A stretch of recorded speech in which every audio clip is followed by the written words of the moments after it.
Okay, kids, this video is to help you guys understand, ooh, crazy hair, to help you understand Dar al-Islam better and without having to read for hours and hours. Okay, so here we go. So the first thing I want to highlight here is our primary source. When you guys are looking at images for AP questions, you need to pay attention to where is this coming from? What are the origins of the source? Usually that information is going to be explained to you through a little footnote, but there's not a footnote here, okay? But just looking at the image itself, I can get particular clues. So I can see that there's Arabic writing at the top. I can also tell that this is from the Middle East because of the clothing that's being worn. Also kind of helps me set the time period. In this image, what I see being highlighted is the achievements of Dar al-Islam. As you learned about in the video today during class, they became excellent mathematicians. They were really advanced in terms of medicine, pharmacies, hospitals, astronomy, and they had some pretty extensive artistic and literary traditions occurring during this golden age of the Abbasid Caliphate. Okay, so there's three useful time frames in analyzing Dar al-Islam in this time period. From 610 to 750 AD, we have the origins of Islam. So Muhammad, okay, his rise and kind of expansion, and then the first four caliphs after him. From 750 to 945 AD, you have the unified Abbasid Caliphate. This is Islam in its golden age at its height.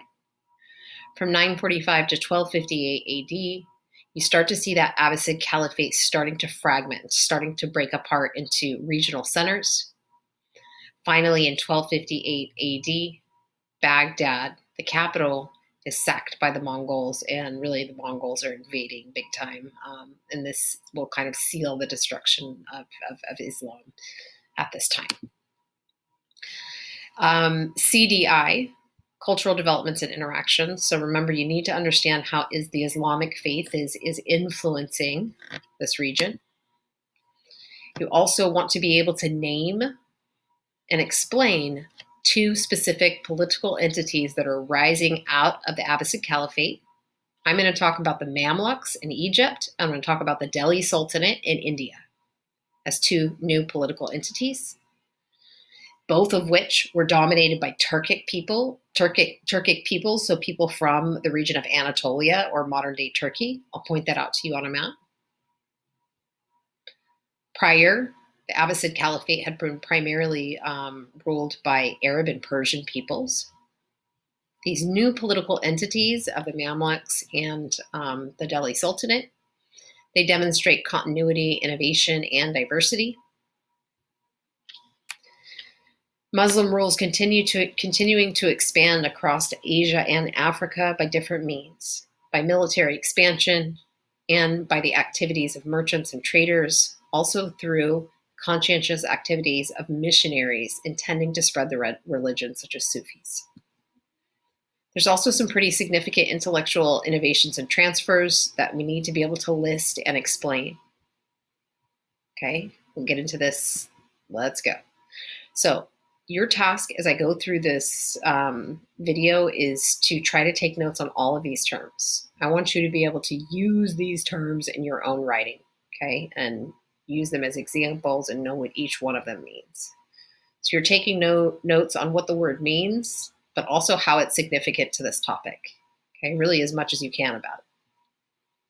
So in terms of governance, I want you guys to be able to compare and contrast Islam and China.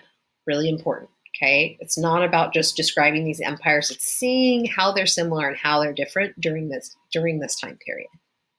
So the Abbasid dynasty was similar to the Romans and the Chinese in that they patronized a religion or they supported a specific type of belief system. You need to be able to label and name each belief system for each kind of region.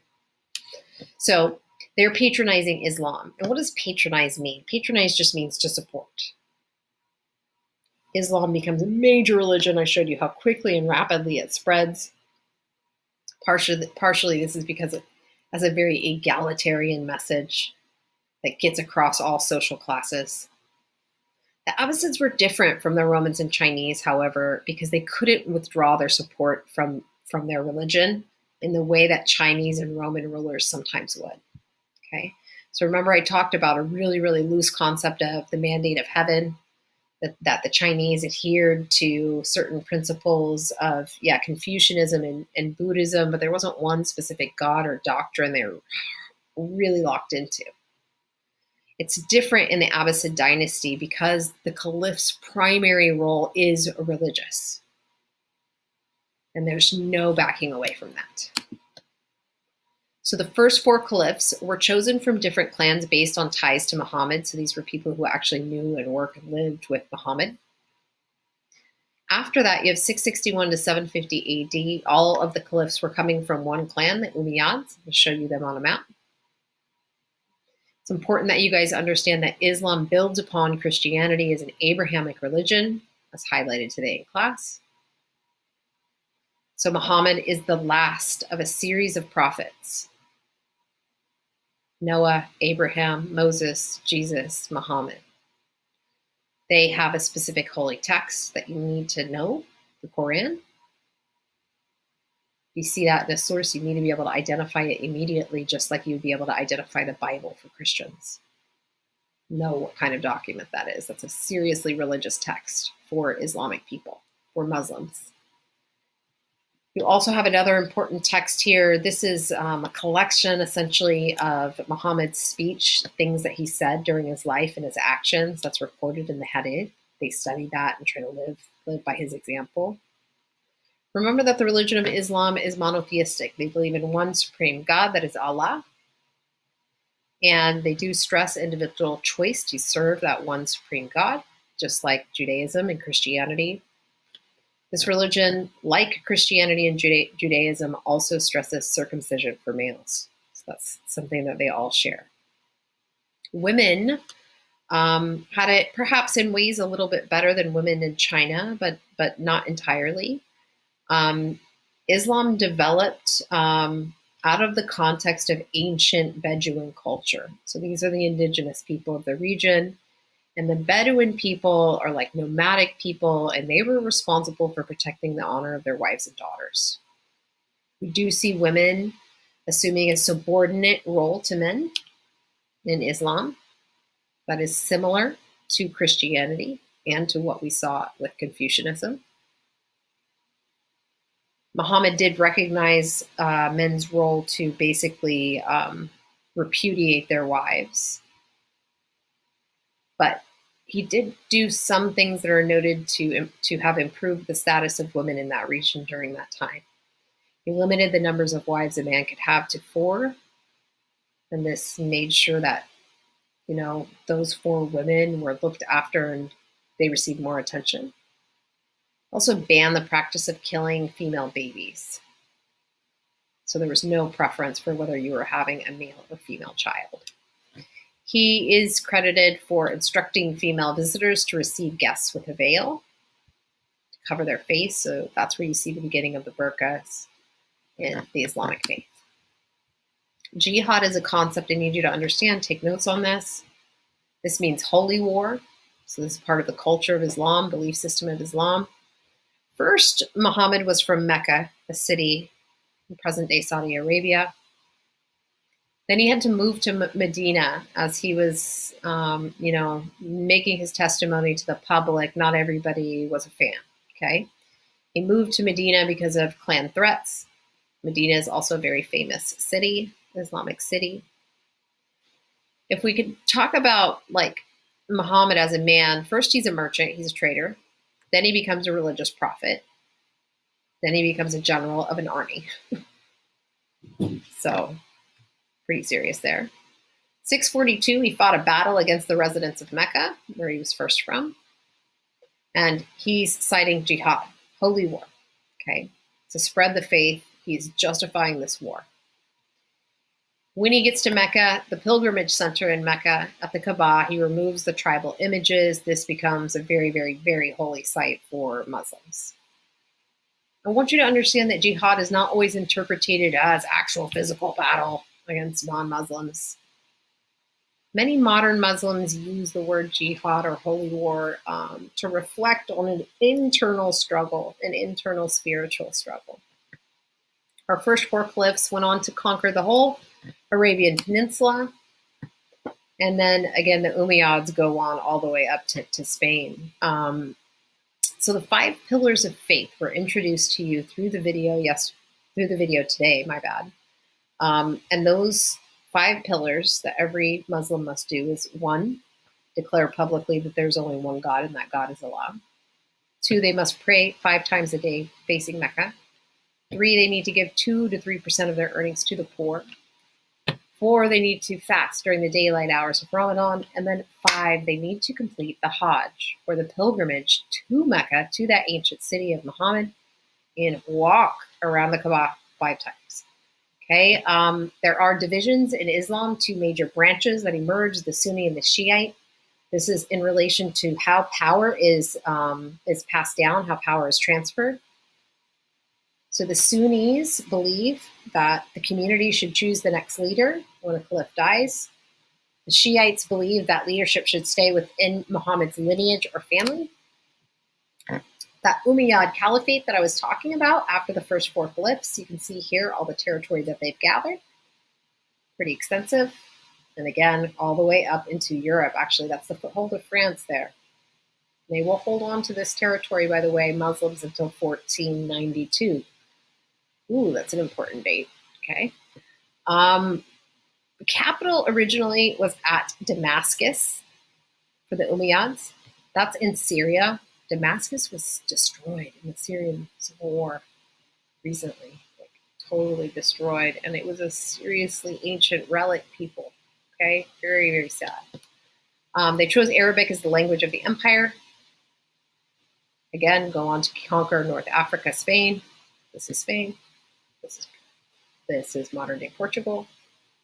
By the 10th century, Christians were a minority in Egypt, and Arabic had replaced Egyptian. Here's Egypt. So this is pretty major because they've had Christian influences since, I don't know, 2nd, 3rd century for a long time. The Hajj, this mandated 5th pillar of faith to migrate, to do this pilgrimage to Mecca, brings all of these distant places in the empire basically to the heart of the empire, helps different types of Muslims explain their exchange their ideas, and it helps strengthen ties between people and throughout the empire. So the Hajj is really a good thing early on. Here's a map of the spread of Islam. So check this out. Here's your legend. Always read the map. So here's Muhammad, his zone that he conquered, city he's from, city he went to, city he went back to and conquered. This is the site of the pilgrimage that everyone must go to during the Hajj. This is all the territory gained by the first 4 caliphs, and then everything added by the Umayyads. So from 750 to 945 AD, you have the unified Abbasid Caliphate. This really is the golden age of Islam, talked about in the video that I showed you. In 744, Syrian soldiers assassinated the Umayyad Caliph. And then there's a civil war for a little while. And an army from Western Iran helps win the war. And because of that, the capital of the Abbasid Caliphate is shifted more east to Baghdad, current-day Iraq. And this is actually a better geographic location in terms of trade. The new caliph claimed descendant from Muhammad's uncle Abbas, hence the name Abbasid Caliphate. And under the Abbasid Caliphate, they continued to expand into Central Asia. However, so they go up further into Asia, into southern Pakistan, Uzbekistan, near India. But in Spain, they actually lose their foothold, and a separate Islamic state of Cordoba is formed. And I'll talk about Cordoba a little bit more later. So you could watch this little tiny video that shows you how Islam spread.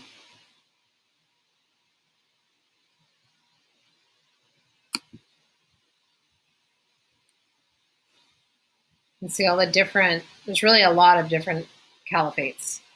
Umayyads.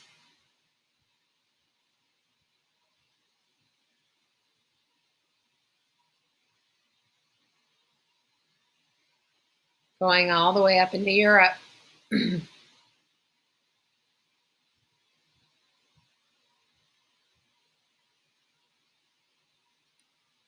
Again, 750 Abbasid Caliphate.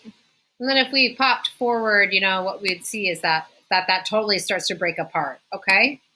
And you have different, all sorts of different dynasties that are formed.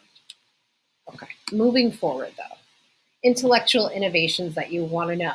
Okay, so what is Islam developing that's super cool and transfers to other places? Well, they're developing a lot of cool navigational instruments, really good maps. One of those instruments is off there to the right in the corner. This is an astrolabe.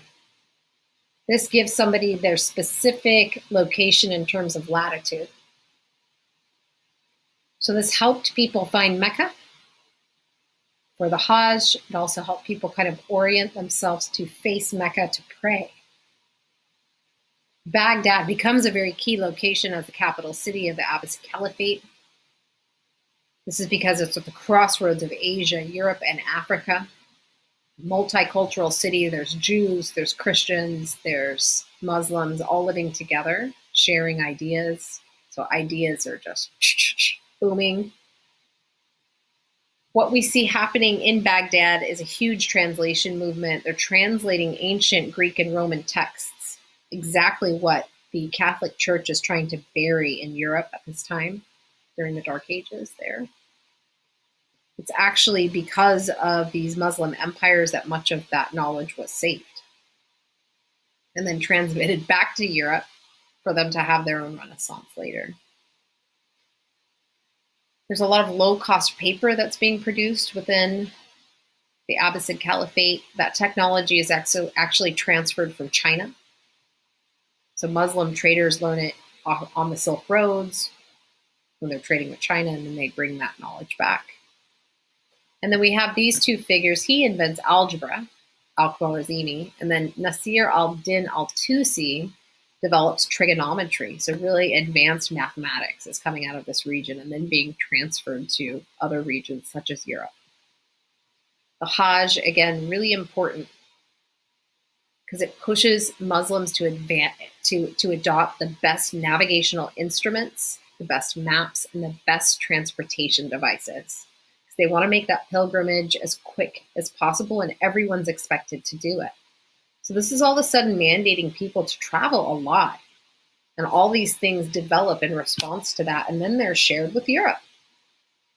And then they're used during the Age of Exploration. So at the time, Muslims were super well traveled. In the 1300s, 1400s, they were traveling all over. But also during the Abbasid Caliphate, a little bit earlier. The Abbasid governance. The caliph presided over the military, the bureaucracy, and the judiciary. So these would be the kind of their different levels of government. Their bureaucracy is not as established as China at all. They did appoint a chief minister or a vizier. I want you to think of Aladdin, a grand vizier, okay? Who's like the number one head honcho. He heads the bureaucracy in the capital city of Baghdad. From the capital city, they delegate their power to regional governors who are responsible for collecting the taxes from the people and forwarding it to the capital and to the caliph. Qadis were the ones in charge of the judiciary. These are judges, and they're really, really learned men of Islam. They study these ancient texts. So this is a parallel that I want you to see between Islam and between China. In China, they have really elite scholars. And in Islam, they have really elite scholars that achieve top positions in government. And everybody was subject to what the Qadi ruled, even the caliph's family. So that goes to show how much power they had. They were the ones to interpret the scripture. They were also no people really claiming specific privileges beyond Muhammad's family initially and descendants. Really, everybody's equal in the Islamic faith. In comparison with Europe and Asia during this time, again, this religion is very egalitarian. Everybody's equal under the eyes of God. Most differences weren't permanent in terms of social groupings. They did allow a variety of religions without like a lot of persecution, which is kind of special at that time. So there were three categories of people, generally speaking. Muslims protected, this should say non-protected, that's a typo. They taxed protected and non-protected people equally. Protected people were the other people of the Holy Faith, or the Holy Book, my bad. The other people of the Holy Book, which would be Jews and Christians. They did recognize that they came from a common ancestry, and those people were protected within Muslim lands. There were differences, again, you could see these different ways people might be categorized, but these differences were not permanent. People could move in their social status and in their position in Islam, and this was pretty attractive. The exception is obviously gender. Okay, there's not a lot of moving there at this time. Slowly over time, Abbasid courts become more lavish and ceremonial as they take on really a lot more ancient Persian things. Merchants within Islamic culture were expected to adhere to really high standards of conduct. To be a merchant was highly respected in Islam, completely the opposite of China, where merchants were not trusted because they were all about money. While merchants, remember, Muhammad was a merchant. So they do want merchants, however, to adhere to a high standard of conduct. And one of the things that was forbidden is usury. Usury is loaning out money for interest. Okay, so the idea like of going to the bank and taking out a loan and then you pay it back for interest, you couldn't do that. Couldn't try to take money off get money off helping someone else monetarily. They shift the capital to Baghdad under the Abbasids again, and that also helps increase trade a lot during this time. One cultural feature I want you to know about the Abbasid Empire is that they utilize slavery like majorly and heavily.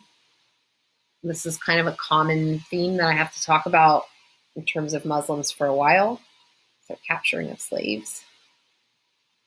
They were heavily involved in the slave trade. Europeans really learned the business from the Muslims later on in terms of like sugar plantations and things like that. But the most popular slaves for the really, really powerful Muslim empires of this time were actually from Europe. They used to steal tons of slaves from modern-day Poland and Bohemia, which is Germany. That was the Islamic like slave country. So they would go up and they would raid kind of the barbaric north of this time, and they would capture women and they would capture men. But a lot of women that were captured as slaves, many of them are called Circassians, the Circassian region. Some of them were actually noted for their beauty, but many of them were put into the Sultan's harems or the Caliph's harems.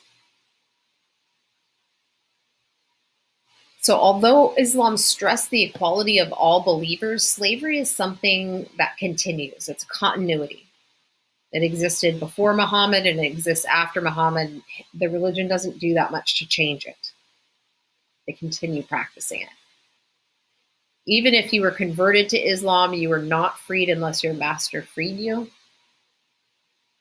You can see that note, that final note though, children raised to a free Muslim man were free. So the harem was essentially all of the caliph's wives, okay, all of his women. They would be secluded in a royal imperial court. Just like in China, the higher a woman's status, the more severe kind of her social seclusion. They were not allowed to do anything freely. We learned about the foot binding of China. Well, here they needed escorts to go anywhere. And what you had was an army of eunuchs that would guard the harem. And eunuchs are essentially men who have had their genitals cut off so they could be trusted to not have sex with the women, the emperor's women. So that's pretty serious. Eunuchs are something that's also happening in China. Sometimes they achieve a lot of power. I'll talk about some important and famous eunuchs later in the course. Similarly, some slave women in the harems get pretty high up because they're close to the caliph. And they're able to manipulate succession struggles, and they're able to manipulate leaders. We start to see the Abbasids start to break apart from 809 to 936. There's a bunch of internal wars, and as a result of these wars, the economic base, which is agricultural, it's not a commercial economy, it's an agricultural economy. The agricultural economy is undermined because they destroy irrigation systems and then they don't rebuild them. And so monetary problems start to get pretty bad, and the government's forced to seek out emergency loans from different areas. Regional governors are not doing their job within the empire. They're not forwarding taxes. So they start to do something called the Iqta grants. They begin to give out regional control to different leaders, different kind of noble clansmen, if they promise to forward taxes. So what you start to see is the role of the caliph as a political and religious figurehead is stripped down to just a religious role, because they're giving away their political power to these different regional areas, and they all have their own armies, these different regional governors, as long as they promise to forward a little bit of taxes to their supreme religious ruler, if you will. So a lot of new political entities emerge out of what was the Abbasid Caliphate. We're going to learn about two. My AP calls this the rise of regional centers. Overall, people find the Iqta grant system pretty easy to deal with. The division of religious and political authority is not a problem. Again, caliphs become just titular heads. They just titles, of the Islamic community, just religious figureheads. But they're dependent on these regional governors, these regional rulers for financial support. Islam continues to spread into Africa and South Asia. In 1055, we see Baghdad, the capital, again, of the Abbasid Empire, falling to an empire known as the Seljuks, the Seljuk Caliphate, if you will. Then you have other sections kind of breaking off. However, in these new political entities, most things remain the same from the Abbasids. Their legal systems, the way they built their mosques, the languages that they're using, those are all examples of continuity. In 1000 AD, remember, Cordoba is a separate entity, and that is Spain. It's still ruled by a caliph, but a separate caliph. It's a separate political entity. They are challenging Baghdad as a center for learning. They have a lot of translations going on there. They're doing a lot of geography in this region, and they are transmitting that learning to Christian Europe, which is going to be important in another topic. Not all people in Eastern and Central Asia are adopting Islam as it spreads. So completing the Hajj, when you have these emergence of these new political entities, actually starts to become more difficult than it was under the Abbasid Caliphate. And that is because you're passing through different empires with different rules. The caliphs come to an abrupt end again in 1258 because of the Mongols invading much of the region and capturing Baghdad. So let's talk about two of these political entities. The first is the Delhi Sultanate. This exists from 1206 to 1526. So through the time of the Mongols, you can see. This is an Islamic state. It's led by former Mamluk slaves. Originally, these are kind of Turkic people or people from higher up in Central Asia, Afghanistan. Their ruler is Muhammad bin Tughlaq. He is kind of a famous Islamic ruler of India, and I'll tell you why. First off, he changes policies of India, and he starts staffing the government with a bunch of foreign-born Muslims. Now, remember that India is primarily Hindu. Okay, so Hindu people lose their jobs in government, noble kind of upper caste Hindu people, and he starts staffing the government with foreign-born Muslims. You can imagine that's not going to be super popular for a long time. So he's trying to build this loyal outsider aristocracy or elite class of Muslims. The Delhi Sultanate, similar to what I already described, are signing Iqta grants until the Abbasids' formal collapse in 1258. They're giving away regional power. The way they transferred power within the Delhi Sultanate was different from other regions. They believed that the most qualified person should be sultan, so they tried to prove it like through military battle a lot. So usually these were violent power struggles as each person tried to prove they should be the next sultan. So there's all these internal conflicts. This guy's a pretty good guy, kind of, overall. You know, there's always a good and bad part. But one thing that he does that's good is he grants Hindus Dini status. So although he's Muslim and he's in India, he gives them protected status. That's what Dini status means. And that's not traditionally done. Normally, protected status is only granted to Jews and Christians, people also from the Holy Book. So even though these are polytheistic people, Hindus, he grants them protected status. However, he doesn't give them equality. Non-Muslims had to pay a head tax within his empire and to pay more money in his empire, and they were not allowed to serve in the armies. They could have no military role, no chance of ever seizing power. He is pretty infamous because there are many Muslim rulers within India over time, but he's pretty infamous for his support of Hindus. They pay their taxes to him, and he even goes out and repairs some of their temples. So although they're not treated totally equally, it's not all bad. And he recognizes essentially that most of his subjects are of a different religion. He kind of has to make some different rules for them. The Mamluk Empire is another political entity or regional center that's arising out of the Abbasid Caliphate. And this is basically in Egypt. So our two examples are essentially Egypt and then India. Cairo becomes the cultural capital of Islam in 1261. So note this is after Baghdad is sacked by the Mongols. So what they do is they try to say, oh, hey, we're reestablishing the caliphate here in Cairo, in Egypt. And the Mamluks, they reestablished the caliphate, sorry. These are also, remember, the slaves of Turkic origin. They rose really high up in the military and eventually they seized power. They stage a coup from the Uyyabid dynasty of Egypt from 1171 to 1250. But what the Mamluks are super famous for during this time is resisting the Mongols, actually. So they masterminded the greatest military victory in pre-modern times at Ain Jalut, north of Jerusalem. So this is in Israel, modern-day Israel. They're one of the only armies that ever defeated the Mongols in direct combat that is known about in history. They were also really similarly skilled on horses. Again, Turkic people would be from up here.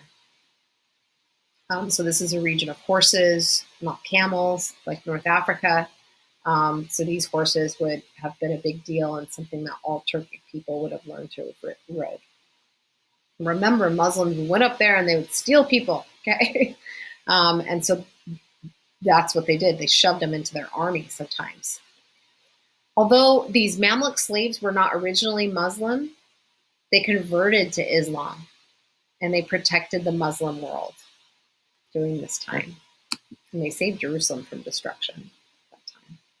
So Cairo society under the Mamluks, under these Turkic slaves, rose to power. They do some pretty important things. They, again, focus on the intellectual movement. You have tons of teachers pouring into colleges and universities in Cairo during this time. I should say 1200, not 12,002. We do see an increase in Sufism, the Islamic mysticism we learned about. So Sufis, they believe that there's a divine grace. Yeah, everybody, again, has direct access to God. You don't need a mediary. You want to meditate, get into a deep trance, and you can find union with God. They actively build lodges. They go out. They have disciples that they kind of take under their wing and teach them everything that they know. They host visitors. Their purpose is to spread the faith. Merchants and traders have a high influence in Mamluk society culturally. This has to do, again, with the Islamic roots. Muhammad was a trader. Along with military commanders and the ulama, which are the scholarly Islamic men, the qadis, etc., these are the elite, form the elite bank of society. Military, judges, merchants and traders. Underneath them, you would have people who make things, the tradesmen, the shopkeepers, the artisans. Underneath that, the people that grow food. And then finally, like as a fourth bottom level, you would have people who do undesirable things. Again, people who loan money for interest, usurers. Slave dealers, prostitution workers, etc., were lower class people in Mamluk society. The Sultan of the Mamluk Empire during this time provided camels food and safety for Hajj pilgrims. So this was an important role of whoever was in charge of Mecca and Medina, was making sure that all Muslims had safe passage through the country to make that really important pilgrimage. All right, guys, that's it for this video. I hope you learned something.